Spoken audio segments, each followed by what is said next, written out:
Olá, queridas irmãs, queridos irmãos. Começamos mais um programa, O Espírito da Letra, analisando a obra de André Luiz.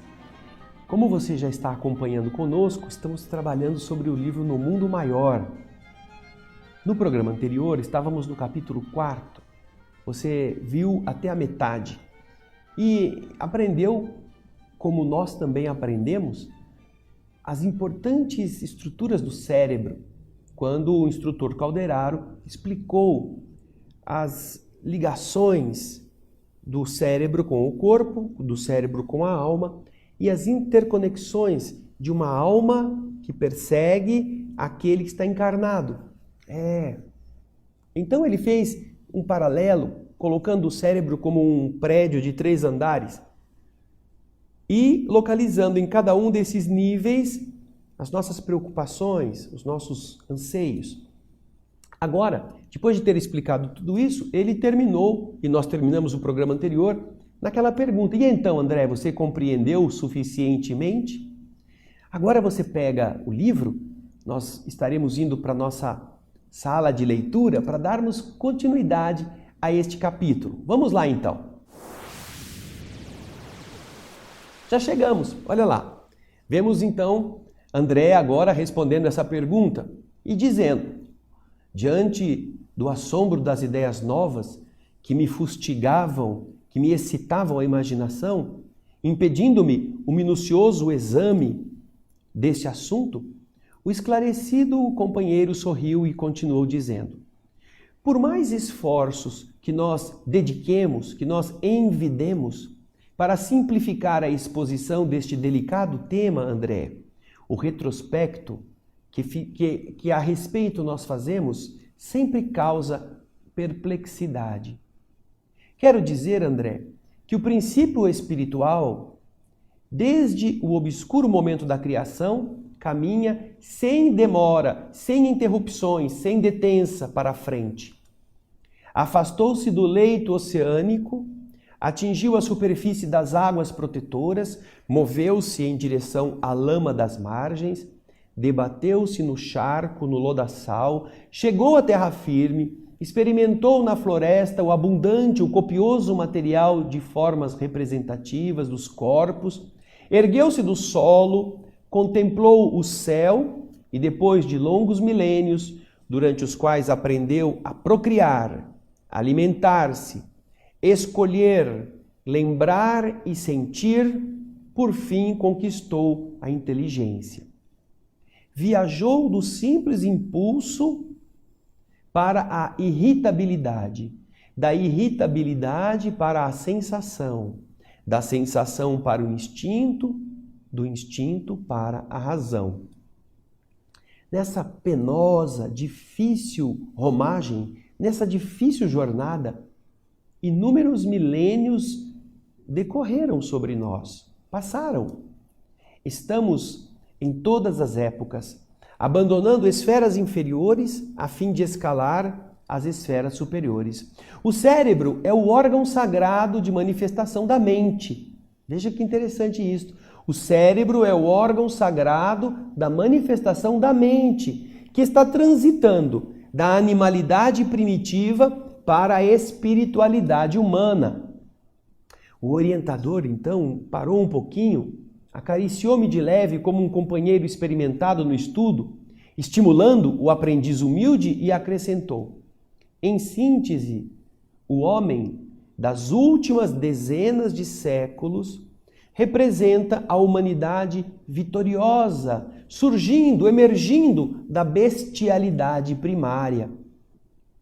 Desta condição, todos nós participamos, os desencarnados, em número de muitos milhões de espíritos, ainda densos, ainda pesados, porque não conseguimos nos livrar, não conseguimos atirar fora todo o conteúdo de qualidades inferiores da nossa organização perispiritual. Qualidades inferiores. Veja que interessante esta expressão, não é? Ele não fala defeitos, ele não se refere a uma atitude sem cuidados. Ele fala qualidades inferiores. Nós poderíamos dizer aqui, tirando o espírito da letra, defeitos mesmo, né? Invirtudes, vícios. Mas André Luiz está sempre nos ajudando a elevar o padrão das ideias. Então, veja só o que ele fala. Nós temos dificuldade de vencer essas qualidades inferiores da nossa organização perispiritual. Essa circunstância, então, nos obriga, nos compele a viver, depois da morte física, em formações afins, em lugares onde todos se aproximem, em sociedades realmente avançadas, mas semelhantes aos agrupamentos terrestres. Nós oscilamos entre a liberação e a reencarnação. Vamos para um e voltamos para a Terra, vamos para o espaço e voltamos para a vida física, aperfeiçoando-nos, lapidando-nos, burilando-nos, progredindo, até conseguir, pelo nosso refinamento, acessar a expressões sublimes da vida superior que ainda nós não podemos compreender. Nos dois lados da existência, André, esses dois lados em que nós nos movimentamos e dentro dos quais se encontram o nascimento e a morte do corpo físico denso, como portas de comunicação entre esses dois lados, o trabalho construtivo é nossa bênção, aparelhando-nos, dando-nos força e forma para o futuro divino. A atividade na esfera que estamos ocupando agora é para quantos se conservam sem débitos, se conservam quitados com a lei, mais rica de beleza e de felicidade.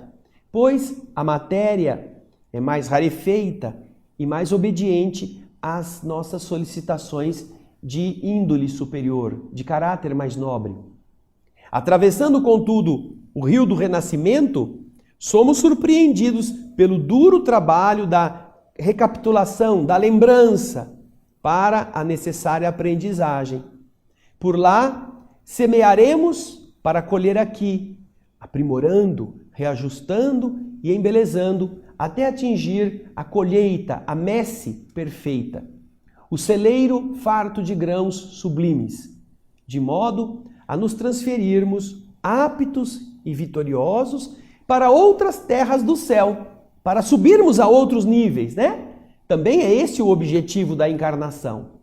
Não devemos acreditar, porém, quanto aos serviços de resgate e de expiação, que a esfera carnal seja a única capaz de oferecer a bendita oportunidade, o bendito ensejo de sofrimento áspero e redentor. Não, não é só lá. Em regiões sombrias, fora da terra, aquelas que não podem ser ignoradas, existe oportunidade de tratamento expiatório para os devedores mais infelizes, que, por vontade própria, contraíram perigosos débitos para com a lei. Então, verificou-se breve pausa que não interrompi, considerando a inconveniência de qualquer indagação da minha parte. André Luiz está atento, André Luiz está interessado em aprender. E nós, com o instrutor Calderaro, estamos lembrando que, na verdade, a conquista do perispírito, que hoje nos permite termos um corpo como este, nasceu e foi sendo modelada gradualmente desde os oceanos. Os corpos minúsculos, os seres unicelulares, também tinham estruturas vibratórias para mantê-los firmes, para mantê-los coesos.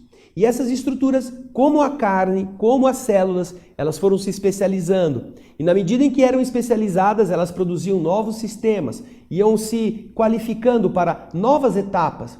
Se você estudar a botânica, a maneira através da botânica e a zoologia, como as plantas, como os corpos animais foram sendo construídos ao longo das eras, você vai ver que uma etapa se baseia na sua anterior e se melhora.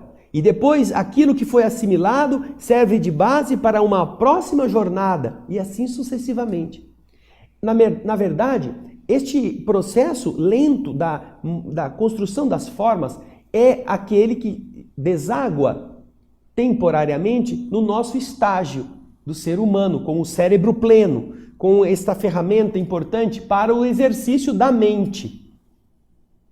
O cérebro, como nós vimos no texto que Calderaro explicou aqui, André nos apresenta, é a ferramenta da mente. Não é o cérebro que pensa. Como, na verdade, não é um computador que produz arquivos por ele mesmo.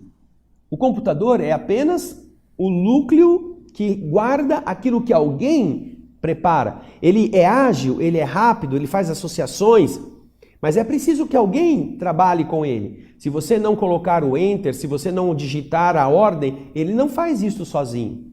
Então, o cérebro ele tem essa estrutura ligada à ação do comando central que vem da mente, vem do espírito. E isto que dá ao entendimento dessas leis, essa mágica. Você é o que administra um conjunto de células construído milenarmente para chegar até aqui e dar a cada espírito a possibilidade de atuar no mundo de uma forma a construir o mundo melhor, não a se destruir. Então você imagina o que significa ter a possibilidade de sair da Terra melhor, com a mente mais purificada, até poder chegar a níveis espirituais superiores ou até ir a mundos, que ele chama aqui de outras terras, renascer em mundos melhores? Não é só na Terra que a gente sofre para aprender. Não é só precisando tomar um corpo que o resgate dos nossos erros acontece. Também no mundo espiritual existem as regiões trevosas, as regiões umbralinas, onde o espírito vai desgastar essa casca grossa que ele construiu para ele. É sofrimento, regenerador, mas é sofrimento.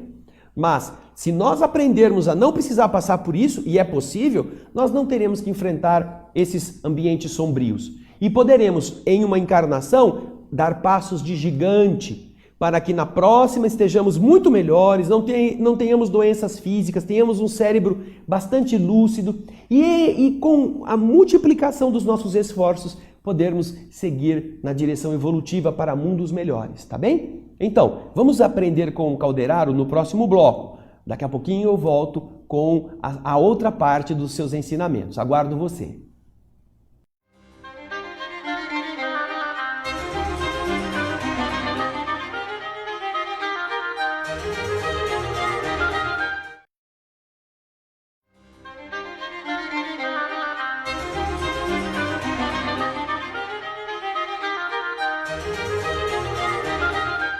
Olá, estamos de volta com a continuação do capítulo 4, que hoje será terminado, aprendendo com as explicações de Calderaro, que deixaram André assim, extasiado, intimidado até, diante desse conjunto magnífico de orientações em relação ao nosso ser espiritual e o nosso cérebro.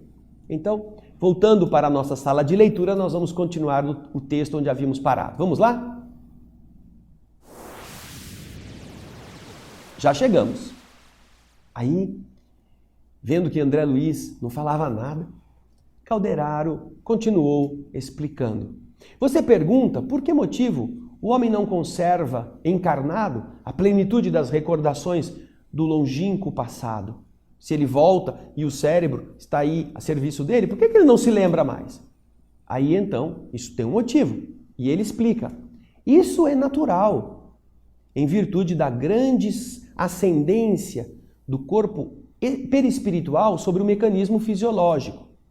Se a forma física evoluiu e se aperfeiçoou, o mesmo aconteceu ao organismo perispiritual, através das idades. Nós mesmos, em nossa relativa condição de espiritualidade, ainda não possuímos o processo de lembrança integral, de reminiscência completa dos caminhos percorridos antes. Não estamos, por enquanto, munidos de luz suficiente para descer com proveito a todos os ângulos do abismo das nossas origens. Tal faculdade, só mais tarde nós a adquiriremos, quando nossa alma estiver escoimada, purificada, estiver liberta de todo e qualquer resquício de sombra. E ele está falando, veja só, querida irmã, querido irmão, está falando dele como espírito, do seu perispírito. Nós também, diz ele, não é? Somos espíritos e apesar disso não conseguimos voltar de imediato ao nosso passado. Nós temos um corpo espiritual muito mais sutil, muito mais leve, muito mais maleável que o corpo de carne. E ainda assim, estamos bloqueados em alguns limites, algumas fronteiras. Não podemos passar até que estejamos totalmente libertos da sombra, até que tenhamos nos limpado. Isso está no texto, você pode acompanhar um pouquinho antes. Até que tenhamos nos libertado desses resquícios, até que a nossa alma esteja escoimada, esteja livre. Só conseguiremos essa faculdade de lembrar o passado quando nós estivermos com ela melhor. Só mais tarde, quando estivermos purificados de todo e qualquer resquício de sombra. Comparando, entretanto, a nossa situação de espírito com o estado menos lúcido dos nossos irmãos encarnados, é importante não nos esqueçamos de que os nervos, o córtex motor e os lobos frontais que estamos examinando aqui constituem apenas regulares pontos de contato entre a organização do perispírito, o cérebro perispiritual e o aparelho físico, indispensáveis uma e outro ao trabalho de enriquecimento e de crescimento do ser eterno. Em uma linguagem mais simples, são respiradouros, aberturas dos impulsos, experiências e noções elevadas da personalidade real que não se extingue no túmulo e que não suportariam a carga de uma dupla vida, viver no mundo físico e viver no mundo espiritual simultaneamente. Isso deveria estar agitando muito esses respiradouros, esses pontos de ligação. Em razão disso, e atendendo aos deveres impostos a essa consciência atenta, a consciência de vigília que devemos estar para os serviços de cada dia, desempenham estes centros uma função de amortecedores. São quebra-luzes, atuando beneficamente para que a alma encarnada trabalhe e evolua. Além disto, nascimento e morte na esfera carnal, para a generalidade das criaturas, são choques biológicos que são imprescindíveis a que ela se renove. Em verdade, não há total esquecimento na crosta terrestre, nem uma restauração imediata da memória nas províncias, nos campos das existências espirituais que se seguem depois dos campos da atividade física, no mundo invisível. Todos os homens conservam tendências e faculdades que quase equivalem à efetiva lembrança do passado. E nem todos, ao atravessarem o sepulcro, podem readquirir de imediato, repentinamente, o patrimônio de suas lembranças, de suas reminiscências. Quem se materialize demais, demorando-se em baixo padrão vibratório no campo da matéria densa, não pode reacender de imediato a luz da memória. Despenderá tempo a se desfazer dos pesados envoltórios a que ele inadvertidamente se prendeu. Dentro da luta humana, também é indispensável que os neurônios se façam de luvas mais ou menos espessas, a fim de que o fluxo das recordações não reprima, não modere o esforço edificante da alma encarnada, empenhada em nobres objetivos de evolução ou resgate, aprimoramento ou ministério sublime. Então você vê aí uma coisa importante. Não é porque você está encarnado que você pode se lembrar toda hora das coisas que você já foi em outras vidas. Já pensou que dificuldade haveria se você tivesse que criar filhos e se lembrasse que estes filhos foram seus parentes de outra vida? Você já pensou nisso? Você já pensou que coisa difícil seria para você bater no seu avô? Se você lembrasse que aquele menino que é traquina, que precisa de um castigo, era o seu avôzinho que cuidava de você em outra existência? Por isso é que é bom não saber.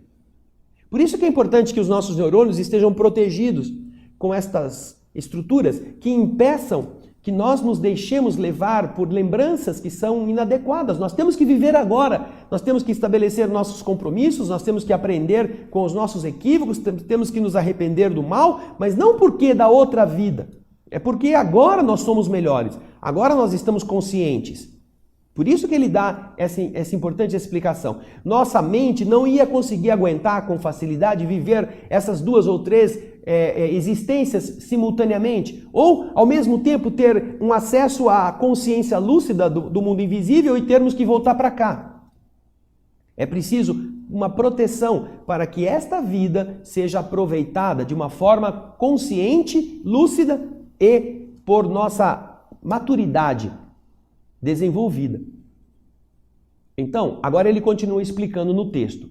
É importante reconhecer, porém, que a nossa mente aqui no mundo espiritual, e isso fui eu que acrescentei, está entre aspas, não é de André Luiz, aqui no mundo espiritual a nossa mente age no organismo perispirítico com poderes muito mais extensos, graças à sua singular natureza e à elasticidade da matéria, que deste lado nos define a nossa forma. Isto, contudo, em nosso círculo de ação, não nos evita as manifestações grosseiras, as quedas lastimáveis, as doenças complexas, porque a mente, o senhor do corpo, mesmo aqui no mundo espiritual, é acessível ao vício, ao relaxamento e às paixões arruinantes. Puxa vida, você está vendo? Ele está confessando que também no mundo invisível a mente pode adoecer, o espírito pode se arruinar, o espírito pode se entregar a paixões, pode estar acessível ao vício. Olha só, a gente pensa, morreu, virou santo, virou um anjinho. Não, mesmo lá, apesar da matéria ser mais delicada, ser mais elástica, mais luminosa, existem as quedas lastimáveis, as doenças complexas. Por quê? A mente, senhora do corpo, está no texto aí, olha só. A mente, senhora do corpo, mesmo aqui, ela é acessível ao vício, ao relaxamento e às paixões arruinantes. Aí André Luiz disse assim, nessa altura das explicações, eu arrisquei uma pergunta, num intervalo que aconteceu naturalmente. E comecei a dizer, seu Calderaro, como interpretar de maneira simples as 3 regiões de vida mental a que nos referimos? Tem algum jeito mais simples de a gente interpretar isso? Vocês se lembram quais eram as 3 regiões que o Calderaro disse lá no programa anterior? Nós temos o gânglio basal, que é a região das nossas ações instintivas, das nossas manias, dos nossos comportamentos já vivenciados e fixados, o gânglio basal que você está vendo aí. Depois nós temos a zona do córtex motor, que é a parte do cérebro que se constrói ao redor do gânglio basal, que é onde se localizam os estados de ação no mundo presente, o que nós vamos fazer, o que nós vamos construir. Vocês estão vendo o lobo parietal, o lobo occipital, o lobo temporal, eles fazem parte deste córtex motor, que tem como referência no mundo espiritual esta ação, o que nós estaremos realizando para o nosso presente, nossas lutas materiais, nossa constituição de família, aquela coisa toda. E por fim, o terceiro nível mais elevado é o do lobo frontal, ou dos lobos frontais, que estão destinados às nossas ações inspiradoras, aos nossos sonhos idealistas, às nossas elevações do ponto de vista da busca de mundos melhores e de sentimentos mais nobres. São estas 3 regiões que nessa pergunta final André Luiz está fazendo. Como interpretar de maneira simples essas 3 regiões da vida cerebral? A que nos referimos? Tem alguma forma? A zona motora, a parte do meio, o córtex, e a parte da frente, o lobo frontal? Puxa vida, não? Eu acho que todos nós gostaríamos de saber mais coisas a esse respeito, e Calderaro é o professor preparado para explicar essa região. E você vai poder perceber em você se está mais fixado, você, nas suas preocupações, na zona do gânglio basal, no automatismo, nos vícios, na zona motora, aquela que é a que toma conta de tudo, quer ficar rico, quer trocar de carro, quer trocar de casa, quer ter outra mulher, outro marido, quer fazer coisas para os seus vizinhos ficarem vendo você progredir. Essa zona motora é a parte das atividades boas ou ruins, para o presente, ou se você está também se conectando com as coisas superiores da vida, com as coisas elevadas do espírito, com as aspirações nobres do idealismo. Vamos pensar nisso? Nós podemos pensar em que parte estamos dominando nosso modo de ser por estarmos presos a ele, ou se estamos migrando de um para o outro. E ao mesmo tempo podemos olhar as pessoas à nossa volta e analisar como que elas atuam, para também imaginar como elas estão. Mas nós vamos ver as respostas de Calderaro daqui a pouquinho no próximo bloco. Eu aguardo você.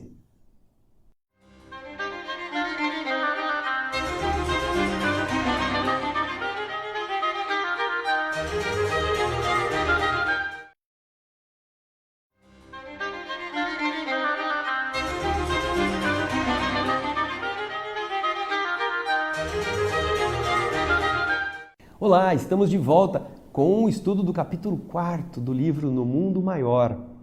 No bloco anterior, você viu que André Luiz aproveitou uma brechinha na explicação de Calderaro e então quis saber uma coisa que eu acho que nós gostaríamos de saber também. Ele queria saber, tem algum jeito de nós interpretarmos aquelas 3 regiões da vida cerebral a que nos referimos de uma forma mais simples? Será que tem?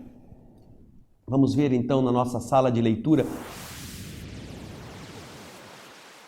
O companheiro não se fez de rogado e redarguiu, respondeu: nervos, zona motora e lobos frontais. E aí você está vendo que ele está falando das 3 áreas.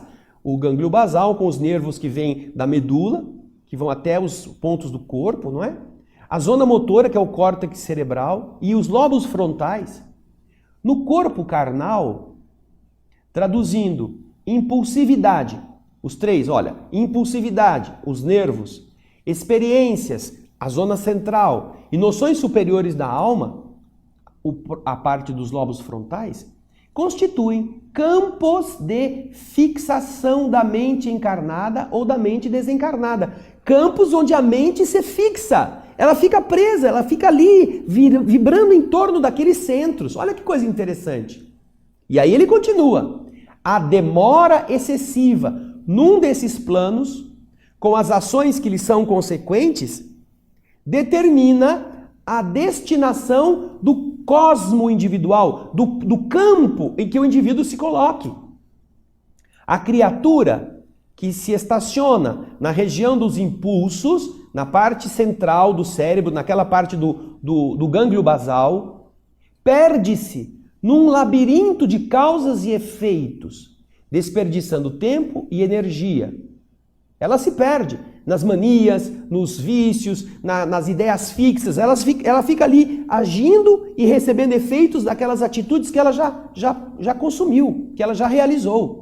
E ela sofre a consequência daquilo. E ela tem dificuldade de sair daquilo. Então, são os viciados em substâncias, em atitudes, são os que querem pensar só no mal. Já percebeu como é difícil fazer uma pessoa negativa, sair da negatividade dela? Ela está fixada naquilo. É um vício, é um impulso automático.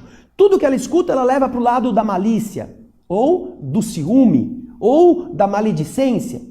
Ela vive num labirinto que produz efeitos dessas causas. Depois, quem se entrega, continua o texto, de modo absoluto, só faz isso ao esforço maquinal, ao esforço inconsciente, sem consultar o passado e sem organização de bases para o futuro, mecaniza a existência, destituindo-a, tirando-a das luzes edificantes. A pessoa só pensa em ganhar dinheiro, só pensa em ficar rico. Ela não quer saber do que ela já foi, as burradas que já fez em outras existências. Não analisa em si mesmo os vícios que ela carrega, as fraquezas de caráter, para saber onde ela precisaria estar mais persistente. Nem ela sonha em fazer uma coisa boa para ela mesma no futuro. Então ela fica apenas querendo ficar rica, ganhar dinheiro, conquistar aquilo que o mundo está chamando de importante. Então ela perde o quê? Ela perde a oportunidade de fazer algo que corrija os erros do ontem e ela também destrói a luz edificante que poderia ser construída nesta vida com base nos seus objetivos espirituais. E aí? Aqueles, falta o terceiro, né? Os que se refugiam, os que se abrigam, os que se acolhem exclusivamente no templo das noções superiores, ai, eu só fico pensando nos meus ideais, nos meus sonhos superiores, eles sofrem o perigo da contemplação sem as obras, da meditação sem o trabalho, da renúncia sem proveito. Que interessante. Aí o Calderaro continua dizendo, para que a nossa mente prossiga na direção do alto, é indispensável que ela se equilibre, valendo-se das conquistas do passado para orientar os serviços do presente e amparando-se ao mesmo tempo na esperança que flui, cristalina e bela, da fonte superior do idealismo elevado. Através dessa fonte, ela pode captar do plano divino energias restauradoras e assim construir o futuro santificante. E como nos encontramos indissoluvelmente ligados àqueles que se afinizam conosco, em obediência a infalíveis, indefectíveis desígnios universais, quando nos desequilibramos pelo excesso de fixação mental num dos mencionados setores, entramos em contato com as inteligências encarnadas ou desencarnadas que estão em condições iguais, análogas, semelhantes às nossas. Entenderam? Coisa interessante. Nós precisamos aprender a equilibrar todas estas vertentes. Não ficarmos presos às nossas manias. Você já notou que os maníacos, os que têm ideias fixas, eles só querem viver daquele passado? Vivem de brinquedos, vivem de trabalhos, vivem de lembranças, vivem de fotografias. Ou então, vivem segundo gostos antiquados para os dias atuais, mas eles acham lindo, porque eles carregaram isso de ontem. Ou estão presas a inclinações negativas que eles não são capazes sequer de enfrentar para criticá-las. Eles estão presos a isso. Então, se a pessoa não sai daí, ela vai ficar dentro dessa caixinha. Se ela não sair da parte central, só ficar pensando nas realizações do agora, ela perderá a chance de melhorar. Mas se ela só ficar na parte superior do espírito, ela vai virar uma pessoa desconectada com a vida física e vai perder a oportunidade de vivenciar as experiências nobres para provar que ela já é aquilo. Então, é preciso que nós nos equilibremos, tenhamos estes três focos, mas mantenhamos o centro do córtex motor, olhando para as coisas do passado como uma fonte de noções, experiências que nós podemos melhorar, podemos acrescer, podemos corrigir. Desenvolvendo o nosso agora para corrigir o ontem ou as nossas tendências e também olhando para o amanhã, buscando inspiração, força daqueles que nos querem bem e que nos estarão estimulando para as vivências do hoje. Então é preciso equilibrar. Por quê? Porque como nós temos muitos espíritos que se afinizaram conosco nessas áreas do passado e dos erros e das virtudes, quando nós fixarmos a nossa mente em apenas um desses itens, em apenas um desses planos, estes seres que gostam das mesmas coisas estarão ligados a nós naquela área. E certamente impedirão ou dificultarão que nós migremos para as outras áreas. Então, os espíritos materialistas estarão com o materialista, os espíritos primitivistas estarão com o primitivismo, e os espíritos enobrecidos tentarão ajudar aqueles que estiverem no ponto enobrecedor do espírito para que ele faça isso valer, para que dê um sentido físico nas atitudes. Então, o instrutor, voltando ao texto, com um ar fraternal, perguntou: "Você entendeu, André?" E eu, possuído de sincera alegria, respondi que sim, porque afinal eu havia assimilado a lição. Calderaro então fez aplicações magnéticas sobre o crânio do enfermo, envolvendo-o em fluidos benéficos. E me disse, após longa pausa: "Nós temos aqui, André, dois amigos de mente fixada na região dos instintos primários, gânglio basal. O encarnado, depois de repetidas vibrações no campo do pensamento, em fuga, fugindo das lembranças e do remorso, ele arruinou os centros motores, o cérebro central, o córtex motor, desorganizando também o sistema endócrino das glândulas e perturbando os órgãos vitais. O desencarnado, o espírito que foi assassinado, converteu todas as energias em alimento de ideias de vingança, acolhendo-se ao ódio em que se mantém fugido da razão e do altruísmo, da sua própria negação, da abnegação em favor de alguém. Outra seria a situação dos dois se houvessem esquecido a queda, reerguendo-se pelo trabalho construtivo e pelo entendimento fraternal através do santuário do perdão legítimo. O assistente deixou perceber um novo brilho nos olhos penetrantes e acrescentou: segundo verificamos, André, Jesus Cristo tinha sobradas razões ao nos recomendar o amor aos inimigos e a oração pelos que nos perseguem e caluniam. Isto não é mera virtude, mas princípio científico de libertação do ser, de progresso da alma, de amplitude espiritual. No pensamento, André, residem as causas.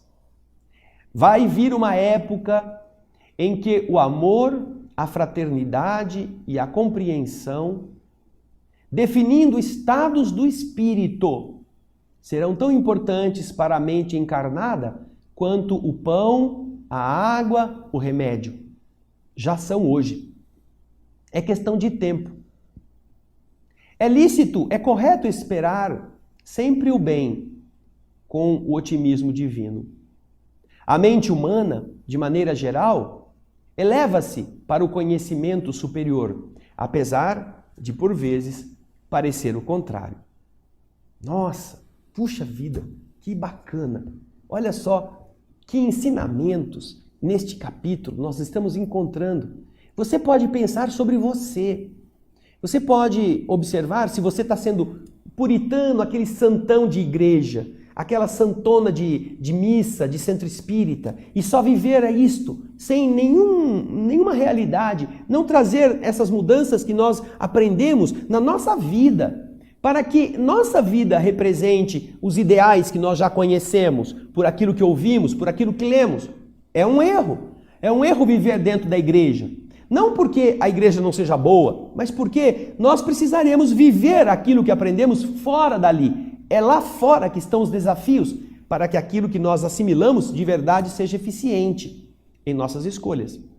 E ao percebermos isto, nós abrimos uma janela muito grande para que a luz do entendimento sobre nossos defeitos, nossas inclinações do passado, nossas manias, comecem também a ser arejadas. Vamos jogar fora o que não presta. Não fique guardando sanito e lixo para que você depois apodreça por dentro. É esse o ensinamento. E é aí que está o rancor, o desejo de vingança, o ódio, o ressentimento. Jogue isso fora, como Jesus ensinou, porque isso é profilaxia, para a sua mente não adoecer. Pense nisso. Aí vamos esperar você para o último bloco do nosso programa de hoje, daqui a pouquinho.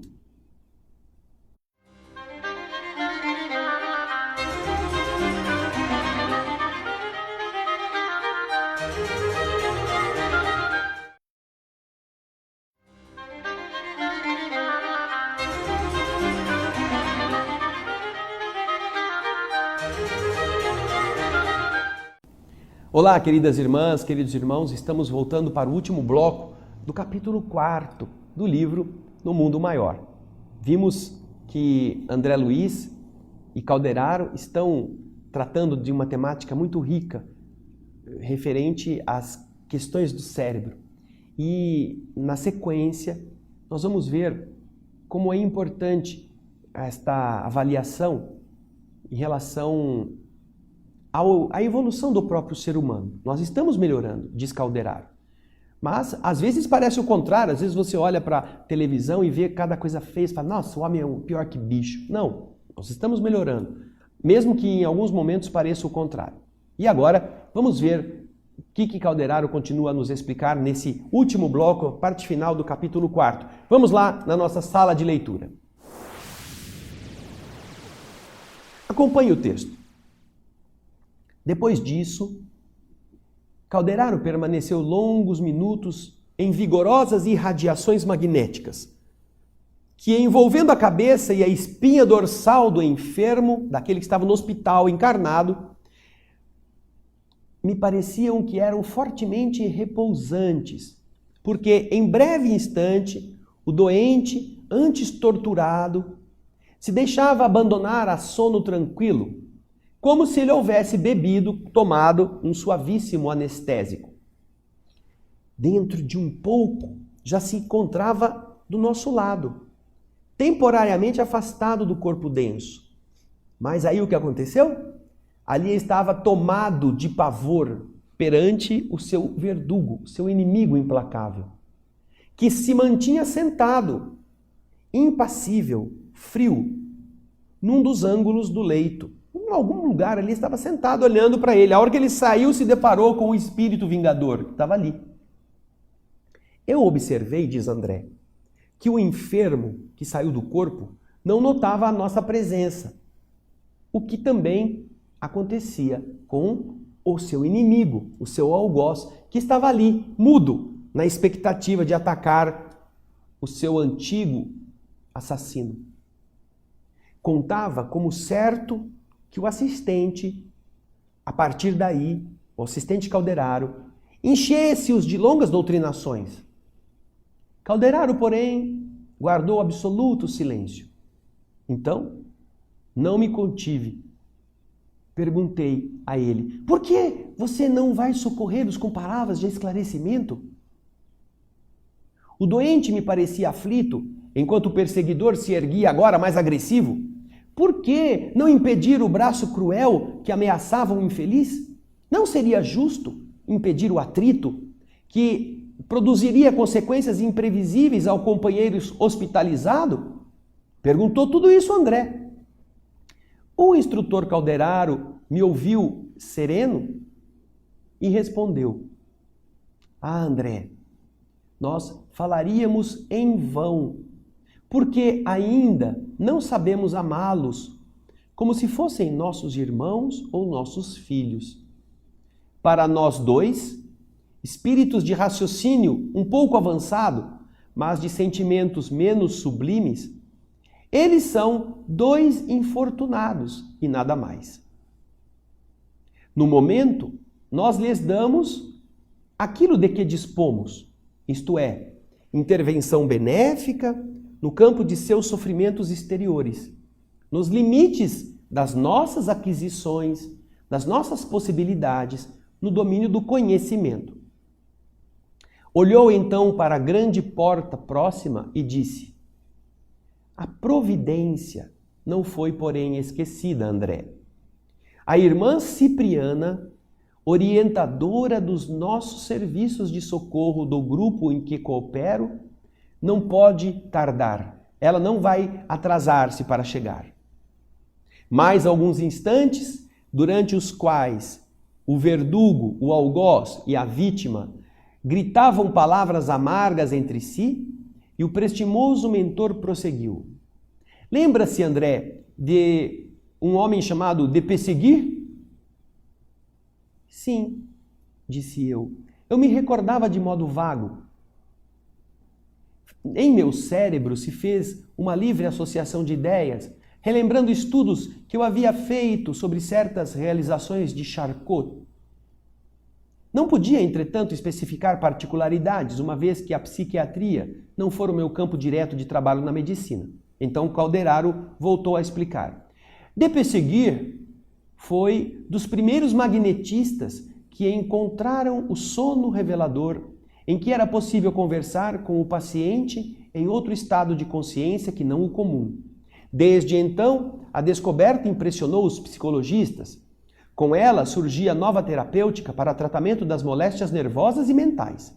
Entretanto, para nós, neste lado, do lado de cada vida, o fenômeno é corriqueiro, é comum. Diariamente, milhões de pessoas adormecem sob a influência magnética de amigos espirituais para serem auxiliadas nas resoluções inadiáveis. E por que não tentamos o esclarecimento verbal agora a estes nossos amigos? Eu voltei a insistir, ansioso por minha vez, observando os dois briguentos ali, contendores, adversários, que se trocavam insultos e acusações. E ele respondeu: por quê? Se o conhecimento ajuda por fora, só o amor socorre por dentro, disse o instrutor tranquilamente. Com a nossa cultura, retificamos, corrigimos os efeitos, quanto isso seja possível. E só os que amam conseguem atingir as causas profundas. Ora, André, os nossos desventurados amigos, eles pedem a intervenção no íntimo para modificar atitudes mentais, em definitivo. E nós dois, por enquanto, apenas conhecemos sem saber amar. Conhecemos sem saber amar. Nesse momento, alguém apareceu à porta de entrada. Oh, disse André, era uma sublime mulher, revelando idade madura. Nos olhos esplendia-lhe brilho meigo e enternecedor.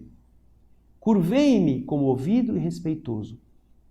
Calderaro tocou-me o ombro de leve e murmurou ao ouvido: essa é a irmã Cipriana, a portadora do divino amor fraternal que ainda nós não adquirimos. É a irmã Cipriana que vai tomar conta agora dos dois adversários. Ela vai ser a responsável por tentar inocular a luz no coração, porque não adianta apenas trabalhar a mente, não adianta apenas explicar para que os efeitos sejam diminuídos, é preciso corrigir as causas. E os dois estavam envolvidos nisso. Causas. É interessante neste capítulo que nós percebamos que todos nós saímos do corpo todos os dias, e isto não é uma novidade para os espíritos. E é exatamente durante o repouso do corpo que nós somos ajudados, esclarecidos, somos alertados para que ao voltar, sem termos a lucidez completa, sem termos a dependência emocional de alguém que falou conosco e você obedecê-lo, nós poderemos decidir adotar condutas por nossa vontade, por acharmos que realmente é melhor, ou mantermos a nossa cabeça dura, seguindo o caminho errado. É a nossa escolha. Mas é o sono que permite este reencontro.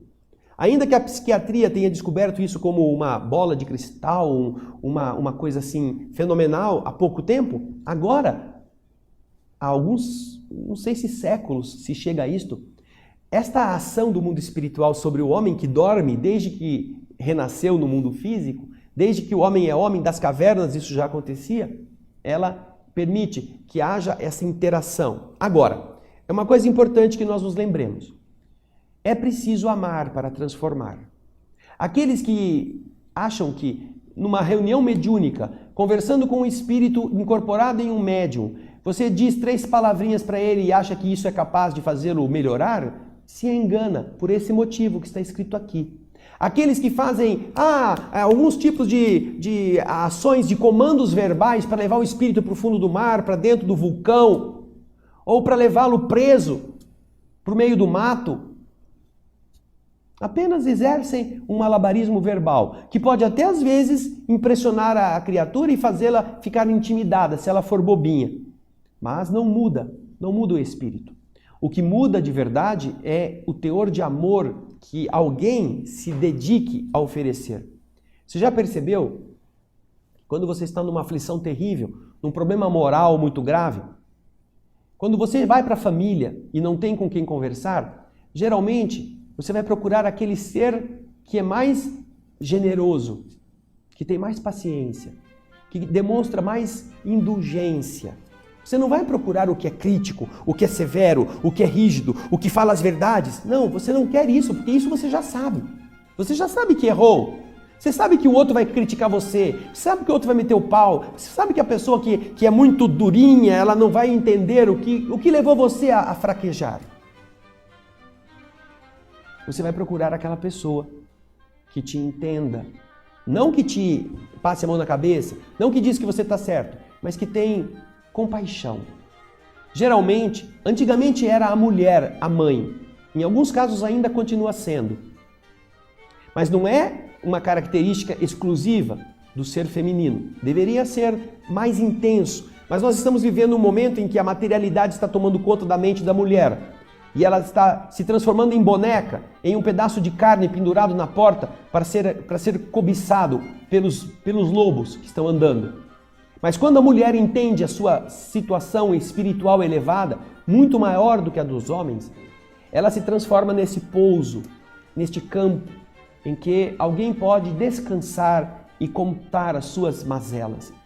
Porque o coração feminino que ama, ou o coração masculino que ama, se transforma nesse foco de luz que ajuda aquele que caiu a que se reerga.